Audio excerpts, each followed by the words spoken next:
Cerita berlanjut dari episode sebelumnya. Setelah Atu sudah menunjukkan kemampuan dari seorang hero menuju kepada Dark Elf, maka tepat pada video bagian yang keempat ini, scene pun kini lebih dulu bergeser menuju ke dalam cerita dari bangsa manusia. Provinsi Selatan Kerajaan Suci Qualia dikenal sebagai lumbung padi negara, subur, damai, dan jauh dari garis depan. Namun di balik ketenangan itu, gelombang kekacauan mulai beriak. Ksatria Suci Verdel, pria kasar dengan jabatan tinggi dan sikap tak pantas, bergegas masuk ke katedral. Penuh keluhan, ia mencari Ronius, ksatria suci muda yang terkenal tenang dan saleh.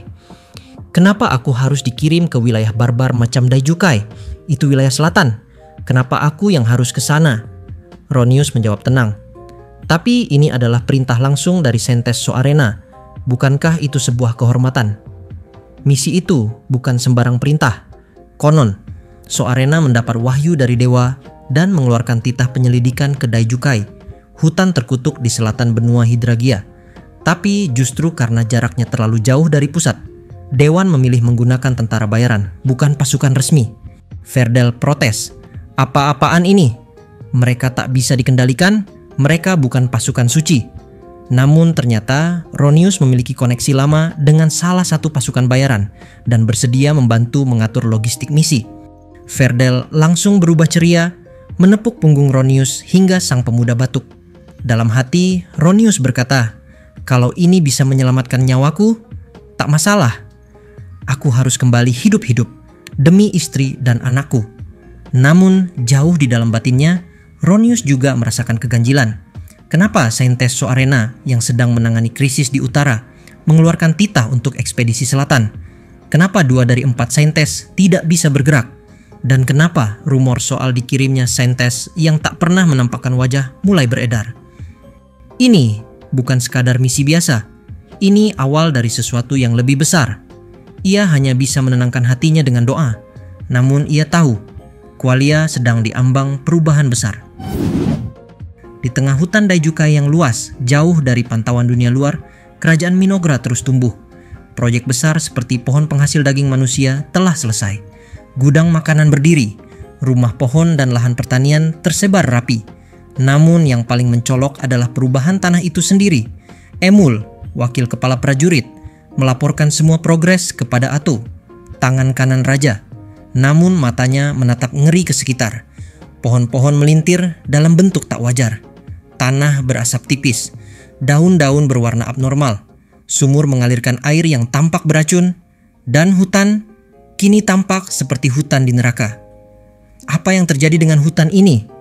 tanya Emul dengan hati-hati. Atu menjawab santai, "Tanah ini sekarang adalah bagian dari Minogra, dan kau tahu, rakyat yang jahat akan mengutuk tanahnya juga. Inilah tanah terkutuk." Ternyata ketika rakyat berubah menjadi makhluk beratribut jahat, tanah mereka pun ikut bertransformasi, mendukung makhluk jahat dan melemahkan segala yang murni dan baik. Emul awalnya terkejut, tapi saat disuruh menarik napas dalam, ia merasakan sesuatu yang aneh. Rasanya menyegarkan, seperti ada kekuatan baru. Itulah tanda bahwa ia pun telah berubah. Emul, seperti banyak Dark Elf lainnya, perlahan menerima bentuk baru mereka. Bahkan buah daging manusia yang dulu menjijikkan kini terasa seperti bahan makanan biasa.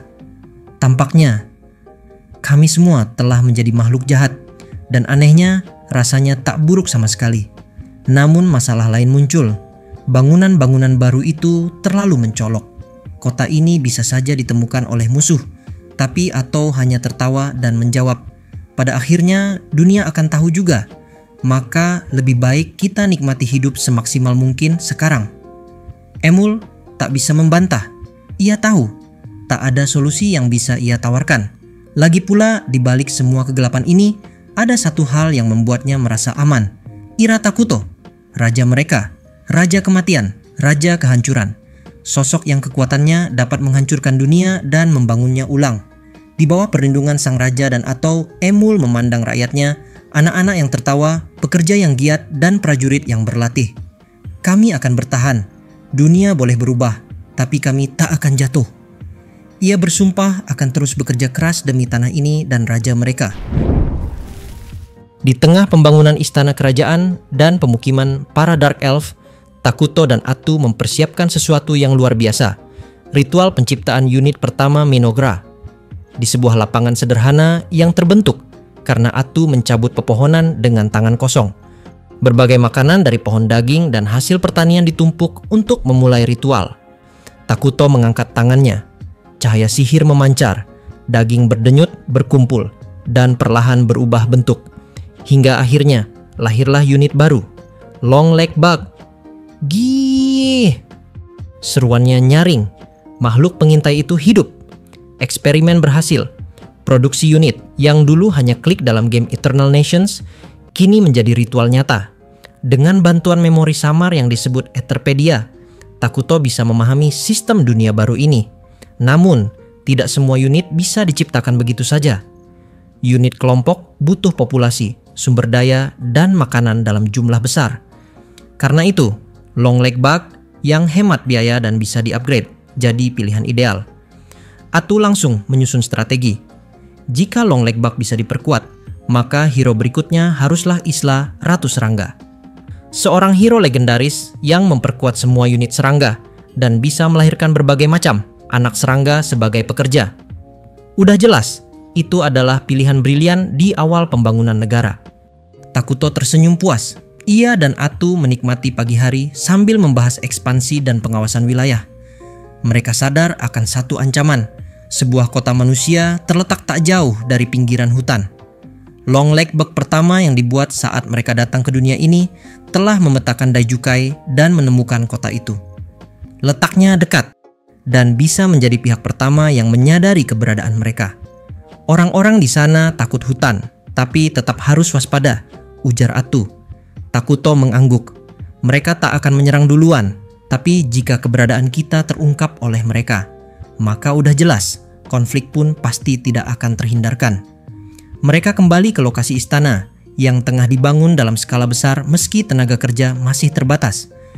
Impian Takuto, menyaksikan dunia dari balkon tertinggi istananya kelak. Namun, kegembiraan itu tak berlangsung lama. Mereka datang, ucap Takuto tiba-tiba. Pesan dari Long Leg Bug masuk. Sekelompok orang bersenjata sedang menuju hutan ini. Atu langsung mengganti ekspresi. Sorot matanya dingin dan siap bertempur. Perdamaian yang dirasakan Dark Elf akan segera berakhir. Dunia luar yang tak tahu apa-apa akan menginjak tanah yang telah terkutuk. Dalam diam, Takuto bersumpah, jika dunia memaksa mereka bertarung, maka mereka akan membalas dengan kekuatan, yang bahkan kebaikan pun tak bisa pahami. Yang artinya, walaupun pada dasarnya Takuto sangat cinta damai, tapi kalau ada orang yang mencoba cari gara-gara kepada dia dan juga kepada rakyat Minograha, maka Takuto akan membalas mereka semua dengan cara yang paling kejam. Lagi pula, Takuto adalah Raja Kegelapan dengan atribut kejahatan. Nah, mulai dari sinilah pertemuan pertama Minogra dan umat manusia yang mewakili atribut dari kebaikan kini akhirnya akan dimulai. Namun, sebelum para paladin ini bisa sampai ke dalam hutan milik Minogra, di tengah perjalanan mereka pun harus menghadapi beberapa ujian terlebih dahulu. Gampangnya, lokasi hutan Minogra terletak di daerah selatan benua ini. Dan di daerah selatan, terdapat banyak sekali wilayah kekuasaan dari berbagai ras barbar. Contohnya adalah ras orc, ras troll, sampai dengan ras barbarian itu sendiri. Pokoknya, wilayah selatan dari benua Hydragria adalah wilayah paling berbahaya dan juga hampir tidak ada yang berani mendekat. Tapi karena ini adalah misi dari Seijo, maka para paladin sekarang sama sekali tidak memiliki pilihan. Menariknya, tepat di tengah perjalanan, kita pun langsung diperlihatkan salah satu contoh pertempuran yang saat ini sedang dilakukan oleh para paladin, khususnya oleh Ferdel, di mana dalam praktiknya beberapa puluh kilometer dari depan pintu gerbang hutan Minogra, mereka lebih dulu dihadang oleh salah satu monster bandit dari ras troll. Awalnya, Ronius dan juga para tentara bayaran mulai terlihat panik, karena bagi mereka yang hidup di utara, hampir seumur hidupnya mereka tidak pernah bertarung melawan troll. Beruntungnya, Ferdel adalah paladin senior yang sudah mengelilingi benua ini sejak dirinya remaja. Dengan santainya, Ferdel pun langsung berkata kepada mereka, bahwa untuk melawan satu troll, cukup dia sendiri saja. Lalu, tanpa menunggu lama, Ferdel pun langsung mengeluarkan pedang sucinya. Kemudian, sambil merapalkan mantra, dia pun mulai bergerak. Dan benar saja, hanya dengan satu kali gerakan, atau hanya dengan satu kali serangan, Ferdel mampu mengalahkan monster bandit troll itu dengan sangat mudah. Hingga akhirnya monster troll pun terbelah dua dan langsung mati di tempat. Di momen itu, Ferdel pun langsung berkata kepada teman-temannya, intinya, jika mereka sudah bisa bertemu dengan troll, artinya hutan Dajukai kini sudah dekat. Oleh karena itu, mereka pun harus bergerak dengan cepat. Karena jika mereka tetap bersantai, maka bau darah dari monster troll ini nantinya akan tersebar. Dan jika itu terjadi, kelompok monster lainnya pasti akan langsung datang untuk menyerang mereka. Singkat cerita, setelah melakukan perjalanan lebih dari setengah hari, Ferdel dan juga Ronius bersama dengan pasukan tentara bayaran lainnya kini akhirnya bisa tiba. Serta mereka semua pun kini langsung disambut oleh sosok perempuan misterius. Pada awalnya, pertemuan dari mereka berjalan cukup damai. Atu keluar dengan penyamaran barunya sebagai seorang Dark Elf. Atu pun sempat memberikan peringatan kepada mereka bahwa Dark Elf adalah bangsa damai dan di hutan ini tidak ada apa-apa. Jadi Atu menyarankan mereka untuk dapat mundur serta pergi dari tempat ini.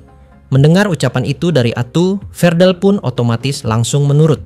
Sebagai seorang paladin atau ksatria suci senior, Ferdel sudah paham bahwa dia dapat merasakan hawa membunuh misterius dari balik jubah hitam itu.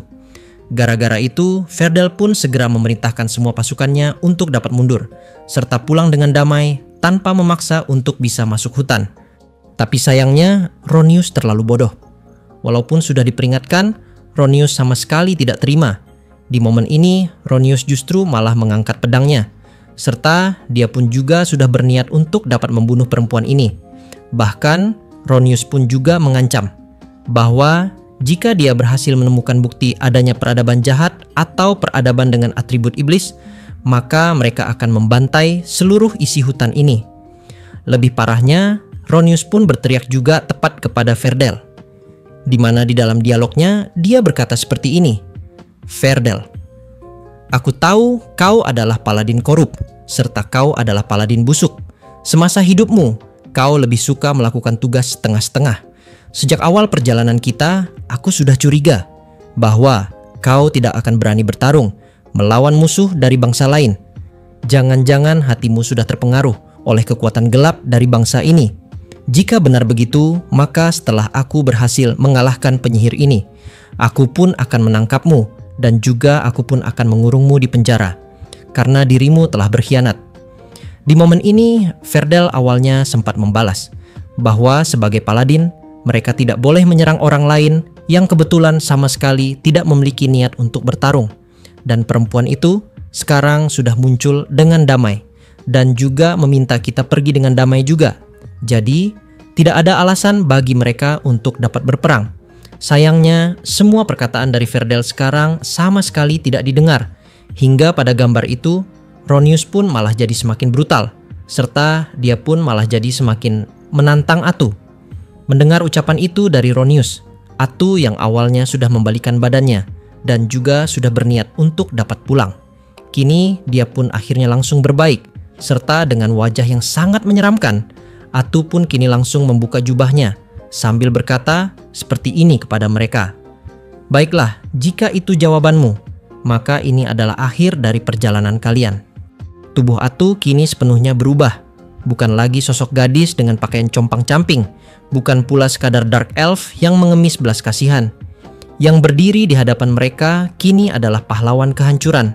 Avatar dari tanah terkutuk yang selama ini mereka hina dan curigai. Mantel hitamnya berayun seperti nyala api neraka. Tentakel-tentakel licin menjulur dari punggungnya. Bergerak liar di udara seakan haus darah dan daging. "Itulah bentuk aslimu, iblis." Ronius berteriak, gemetar dalam campuran rasa takut dan kegilaan. "Aku adalah Atu," jawabnya pelan, namun nadanya menggelegar di dalam batin semua orang. "Pelayan Raja Kehancuran, penjaga negeri ini, dan sekarang penuntut balas atas kebodohan kalian." Pertemuan tak terduga berubah menjadi kekacauan. Lalu kekacauan itu berkembang menjadi pertempuran. Semua terjadi tanpa rencana, dan tak satu pun dari mereka menginginkannya. Ferdel, yang awalnya sudah berniat pulang, kini akhirnya mengangkat senjata juga, karena pada dasarnya Ferdel tidak berniat meninggalkan Ronius. Apalagi Ferdel bisa merasakan bahaya dari gadis itu. Namun di dalam hatinya, Ferdel sempat mengutuk nasibnya sendiri. Kenapa dia justru bertahan, padahal dia punya kesempatan untuk kabur? Semua ini gara-gara Ronius. Jadi, mau tidak mau, mereka sekarang harus berperang. Pada halaman berikutnya, Ferdel mulai berkata kepada kita, "Brengsek, semua berjalan mulus tadi. Ini benar-benar bencana." Lalu tanpa menunggu lama, Ferdel segera memerintahkan agar panah diluncurkan. Belasan anak panah melesat, namun semuanya dibelokkan oleh tentakel di punggung gadis itu. Tak satu pun yang melukai, bahkan goresan pun tidak. Melihat kenyataan itu, Ferdel mulai menjelaskan pada Ronius bahwa gadis ini bukan manusia. Dia adalah salah satu dari monster bencana yang diakui oleh dewa dan para petinggi. Kalau kukatakan dia adalah penyebab kerusuhan di wilayah utara, kau pasti paham kan? Ronius terdiam, dia pun sama sekali tak percaya. Tapi tubuh mereka tak diberi waktu untuk merenung. Tentakel sang penyihir langsung mengarah ke mereka. Ferdel dan Ronius melaju dengan kecepatan mengerikan, terlalu cepat untuk dilihat oleh pasukan biasa. Mereka berhasil menebas satu persatu tentakel dari wujud iblis Atu. Hingga saat ini, tentakel dari Atu hanya tersisa 2 saja. Di momen itulah, Ronius pun akhirnya sadar bahwa kekuatan suci dari pedang mereka ternyata memang efektif dan juga ternyata memang bisa digunakan untuk dapat melukai monster itu.